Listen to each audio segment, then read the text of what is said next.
Hey guys, what's up? It's Wigwam here, and today we're reviewing Momodora Reverie Under the Moonlight. That took me 3 days of practice to be able to pronounce that correctly.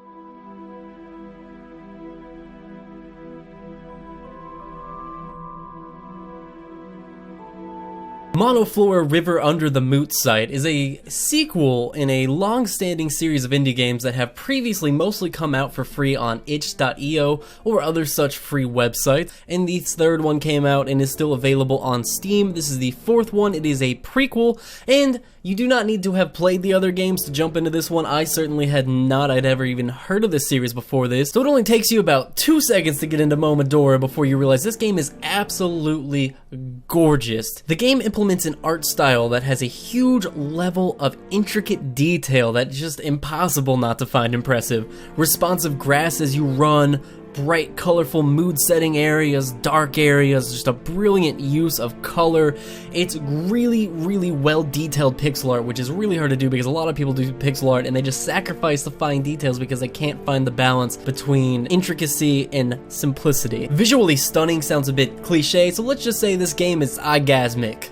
It's eyegasms. Every single area in MOBA Schmoba, Ready Uber the Hot Guy, is completely unique and well detailed. They'll have their own personality, their own atmosphere, their own enemies. They all just feel like their own different little world. It's so great, and it's really the small details that I think sold me on the visuals in this game. The grass that moves as you run, the fog that rolls over the canals, the people you encounter, the world just feels so rich. The combat is difficult but fun. Controls feel tight. Platforming is not the best ever, but it is absolutely solid. I didn't have any problems with it. This game is very Castlevania style. You go through and you explore the maps and you go through every individual door, filling out the map, looking for little power-ups and things. One of the biggest problems this game had though was that it is both extremely punishing and it uses the old school save system, so you may be 3 or 4 or 5 or 10 if you're really dumb like me. Screens away from a save point and die and you go back to the last save point, which is just bullshit when it really just takes a couple of fuck-ups, especially in the beginning,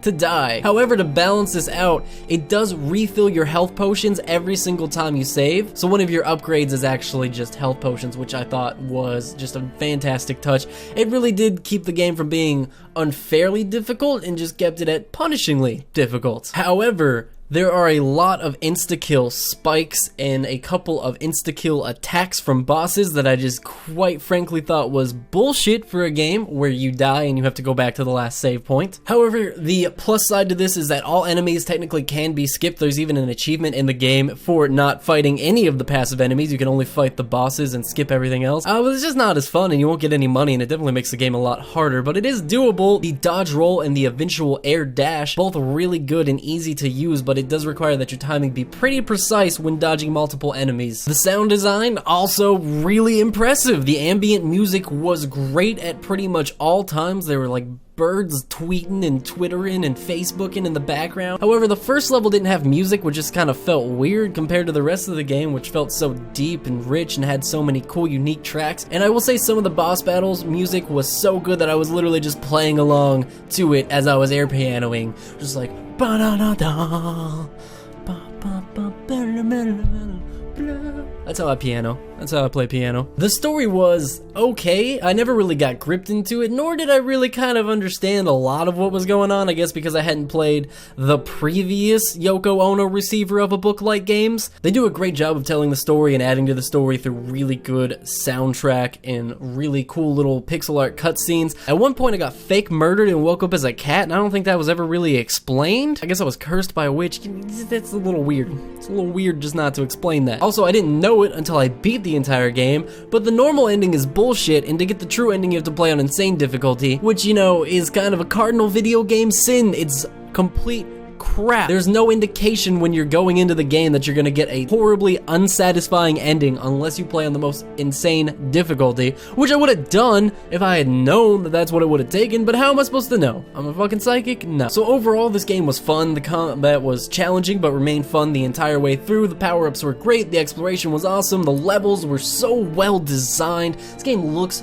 and sounds and feels beautiful, but that's not fun for YouTube. So I'm gonna introduce a section I like to call minor complaints, because that's all I really had with this game was a bunch of minor complaints. Combat does get a little repetitive in the beginning, and then it gets better again, but there's that one short moment in the middle before you start getting some power-ups where it gets a little repetitive. The text speed is fast, but the time in between the text boxes is slow. That's bullshit, that's fake text speed. I blew up a red barrel, which made me feel dumb about myself. It wasn't the game's fault, it was very obviously a red barrel, but I felt dumb and stupid, and that's not cool, game. Why you gotta hurt me like that? Putting one enemy between me and the boss is shitty. It's stupid. I got hit, I had to go back and save, and I had to go back again. It wasted like 2 seconds. Stop wasting my minuscule seconds. You should let me skip the intro fight text if I'm gonna be dying so much, and you know I'm gonna be dying a lot. That one's almost a moderate complaint. You are treading on thin water, Madusky receiver Uncle Tim McKnight. Invisible walls are never an option, they're lazy. Put something there, a fence, a wall, anything, just put some graphics, man. No invisible walls, it's lazy. You're better than that. I shouldn't have to slowly wait for these platforms to load up every time. It should just save once it happens. There should be a retry button. So let's summarize this shit up.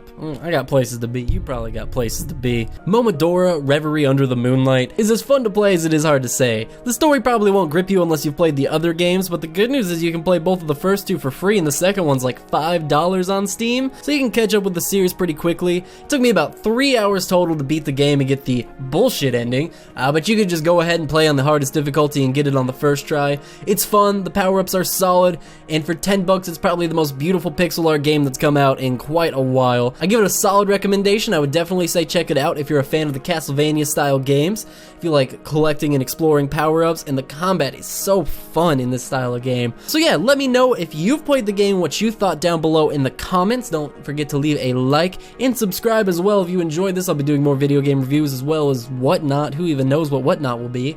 Could be anything.